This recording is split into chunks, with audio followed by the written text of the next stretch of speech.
Gweta twari horo wa deliverance and mirimo mingi andu marwarite. Deliverance andu ni mathiite kundu kuingi classes cia deliverance maundu maingi muno maturite matengerete magithia irathi andu fulani mundu fulani ya deliver andu rojo no watu Jesu igire atire Mathayo 6:33 seek the kingdom of God first and everything else will be added unto you. Uthamaki wa Ngai niguo okire ukudeliver kuma uthamaki wa shaitani.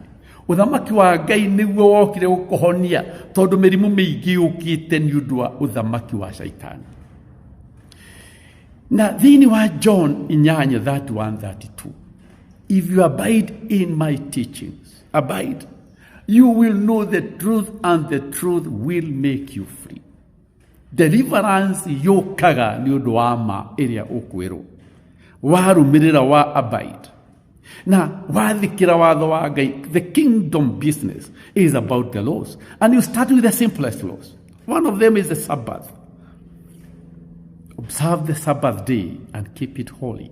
Ugoka nyumba ya Ngai ukamenya uria Ngai yendaga ugatiga waganu ucio winaguo shaitani agakweherera ugatuika delivered no ukahona. Ugikorwo ndureka uguo ugutura wi ngob. If you don't obey God, you will always remain a slave of Satan, na shaitani ndakoima gwaku.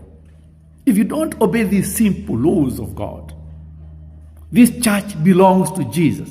Niĩ ndihonagia no Ngai uria wi thiini wakwa ni arahuthira ndakuigirira moko kahona, ni arahuthira ndaigirira mundu wina daimono moko sikora na ona igi ndikumugirira moko. I tell them to come out and they'll come out. That is deliverance.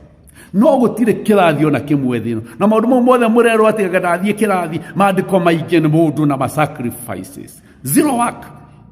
Rumirira Kristo. Deliverance and healing comes from abiding with the truth, with the word of Christ. Nothing else. Na Ngai ni Ngai. Na Ngai ndacenjagio ni triki cia. Gutire cumbi kana mai ugutuma utuike delivered. Na nie ndikwenda kuruta wira toria mundu athambagia ngurwe. Igicoka no nginya watuika delivered. You obey your father. Tondu daimona ciuma igacoka. So when you start obeying your father, coming to his house, honor your parent, your father and your mother. Do to others what you would wish them to do to you.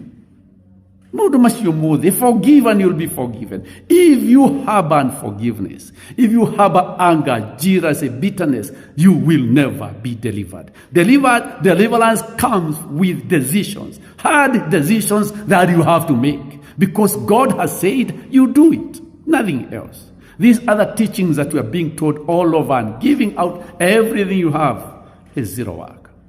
May God